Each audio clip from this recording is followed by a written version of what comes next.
Yo, it's Crashing Waves of Love, episode 2, page 2. Alright, we're gonna get straight into this already.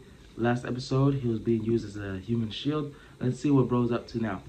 Alright, every page must be interesting. Let's get it.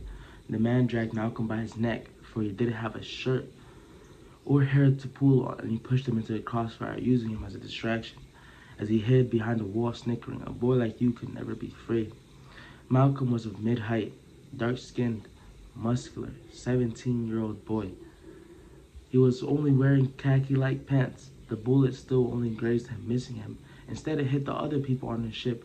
With all the bullets flying, he still wasn't hit once. He ran to take cover behind a brown chest box. He thought again of how blessed he was that he still wasn't hit. There were only 2 men on both sides left. The man chased after him through the crossfire, and in that split second, that man was shot. He fell right by Malcolm's feet, blood leaking out of his head onto Malcolm's toes. Malcolm kicked him out the way in disgust. The other man on the ship saw what Malcolm did. Malcolm carefully took cover, hoping that the last person on the other ship would win. He removed the chains from himself, but kept them in his hands. The last guy on his ship took out the other 2, and he looked around him. He smiled for his victory, but his smile slowly faded. He paced around the ship. What would I tell the king? He recalled seeing Malcolm, so he thought he could trade Malcolm in and blame it all on him. They wouldn't mind taking his life, he said nervously. He began searching for him. Malcolm stayed hidden behind barrels and the other objects on the ship.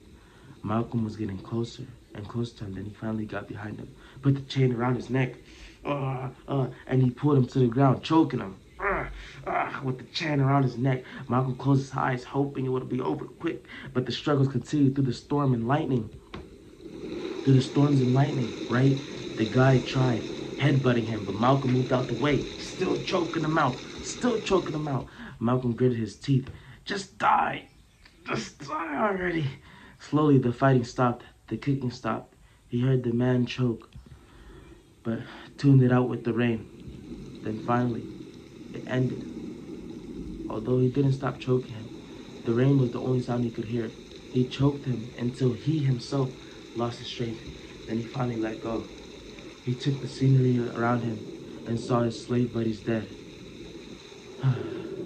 Wow, he said, shaking his head, wiping his tears, almost desensitized to the whole thing. He sat against the ship's sail, which was in the middle of it all, and he began to cry.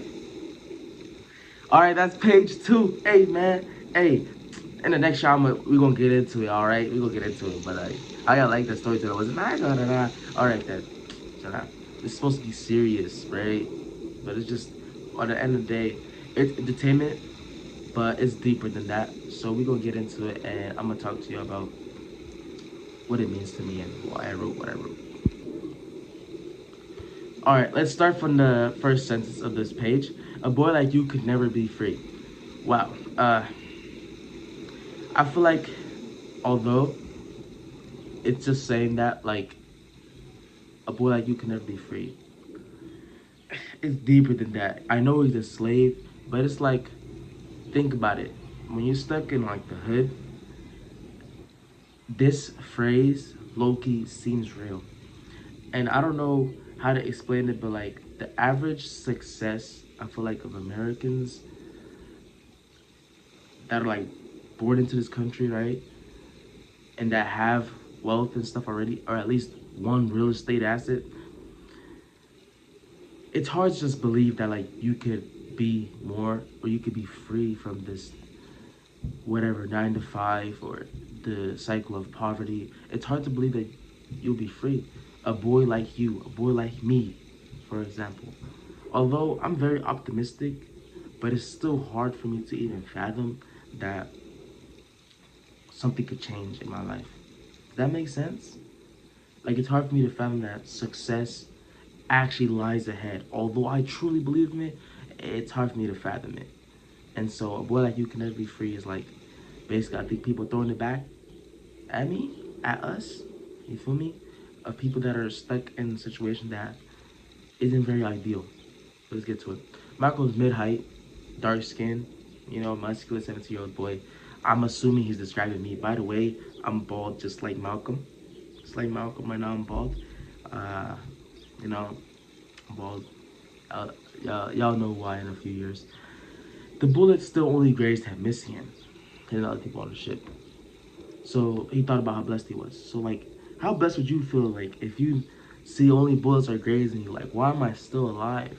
You know, mind you, he's a slave. He knows he's a slave, but he's like, why am I still alive? And that's what's keeping him moving forward. So when you wake up every day, it's like, if you're not meant to be here, God would get you out of here like this if you're not meant to be here. But you're meant to be here. What your reason is, I don't know. I don't know. But to say you're not meant to be here is basically saying like you're a glitch in the system, and you're not. You're meant to be here. You're blessed to be alive and blessed to wake up every day. All right? And that's what's keeping them moving. And they're chasing after, bro. Like boom, boom, boom. And you know, boom. He's chasing after Malcolm, and he gets shot in the head. And he fell right by Malcolm's feet. Malcolm don't got no shoes. After that, Malcolm just kicked him, you know. He kicked him out the way. And now he's just hoping the other dudes on the ship win, you know, so he could just get away. Because obviously they're not going to come over to his ship, right? But the last man on Malcolm's ship killed the other two. So it was only him and this dude. And now he's like, fool, like, look around me. I done messed up, right? He done messed up. What is he going to tell the king now? You know, look at this ice water. What is he actually going to tell the king? His whole crew is dead.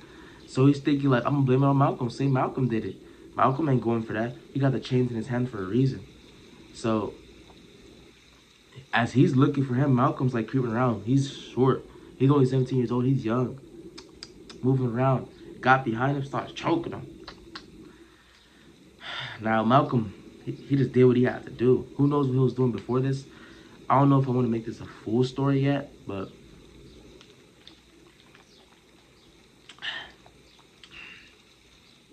am I going too fast? I have no feedback on what I'm doing, so just bear with me, guys. But I'm going to slow down just a little bit. Now, Malcolm's just choking him out, being like, yo, die already, bro. What you doing? Die. Die, bro. Die. And slowly, bro did die, you know. And the rain was the only thing I could hear. Get out. Hear the rain. He took in the scenery around him. All his slave buddies dead. He's just like sitting there against the sail, just like, wow. Now he's finally has time to observe the whole thing. Mind you, when he woke up, he started running. And he just began to cry. So, that's the end of episode 2, page 2. Every page must be interesting. I really want this to be my first animated short, maybe. But, no. I just hope people can see this one day, but yo, this is Adamo TV and Crashing Waves of Love, page 2. We out. Peace.